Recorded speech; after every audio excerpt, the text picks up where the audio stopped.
کو پتہ ہے یہ بچے ایسی فرمائش کر رہے ہیں، ایسی فرمائش کر رہے ہیں، جو فرمائش کفر کا راستہ ہے، ایسی فرمائش کر رہے ہیں، ایسی طرف مجھے کھینچ رہے ہیں، مجھے بلا رہے ہیں جو نافرمانی اللہ کی بنتی ہے، جو کفر اللہ کا بنتا ہے، تو وہاں کیا ہے؟ وہاں لاڈ ہو رہا ہے، پیار ہو رہا ہے۔ حالانکہ طریقہ کار یہ تھا، وہاں اپنی بچی کو اور اپنے اس بچے کو، اور ماں بھی ہو سکتی ہے، باپ بھی ہو سکتا ہے، اور اس بندے کا کوئی دادا بھی ہو سکتا ہے، کوئی بھی جو بھی اس کو فرمائش کر رہا ہے، اس کو بلا رہا ہے، وہ نافرمانی کا کام بنتا ہو، وہ اللہ کا کفر بنتا ہو، اللہ کی آیات کا کفر بنتا ہو، شرک بن، تو اسے کیا کہنا چاہیے؟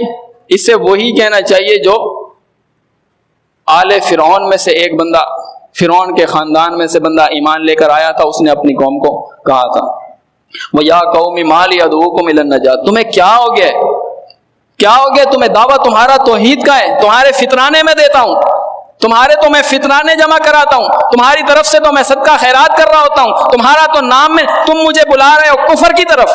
اس کو تو یہ کہنا چاہیے تھا، اس کو تو کہنا چاہیے تھا کیا ہو گیا تم مجھے کفر کی طرف بلا رہے ہو، شرک کی طرف بلا رہے ہو، حالانکہ تمہارا دعویٰ اور میرا دعویٰ کس طرف بلاتا ہے؟ نجات کی طرف بلاتا ہے۔ یہ جو دعویٰ ایمان کیا یہ تو نجات کی طرف بلاتا ہے، میں تو تمہیں نجات کی طرف بلانے والا ہوں۔ تم مجھے کہہ رہے ہو فلاں کی شادی میں جانا ہے، تم مجھے کہہ رہے ہو فلاں برتھ ڈے کے اندر جانا ہے، تم مجھے کہہ رہے ہو فلاں محفل کے اندر جانا ہے، تم مجھے کہہ رہے ہو فلاں کی فوجی کے اندر جانا ہے، تم مجھے یہ کہہ رہے ہو فلاں جگہ میں نے تعزیت کرنے جانا ہے، تم یہ کفر کی طرف مجھے بلا رہے ہو، مجھے شرک کی طرف بلا رہے ہو، اللہ کی نافرمانی کی طرف بلا رہے ہو، حالانکہ میں تمہیں تو ایمان کی طرف بلانے والا ہوں۔ تمہیں تو یہ کہنا چاہیے، لیکن وہاں کیا چل رہا ہے؟ لاڈ چل رہا ہے، پیار چل رہا ہے۔ بچے سو رہے ہیں، فجر ہو گئی ہے، سونے دو، اتنی دیر سے سوئے تھے نا، پیپرز کی تیاری کر رہے تھے، دیر سے سوئے تھے، ابھی اٹھائیں گے، غصہ آئے گا، بولے گا، چیخے گا، چلائے گا۔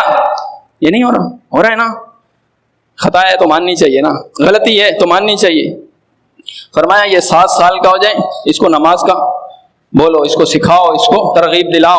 10 سال کا ہو جائے، فرمایا فَضْرِبُوا، 10 سال کے بچے کو مارنا تھا، ابھی یہ 20 سال کا ہے تو بولنے پہ خطرہ لگ رہا ہے نا، پہلے 10 سال والے کو مارا ہوتا تو یہ بولتا نہیں، بولتا یہ گھر کے اندر ماحول کو خراب نہیں کرتا، یہ اپنی آواز کو اونچا گھر میں نہیں کرتا۔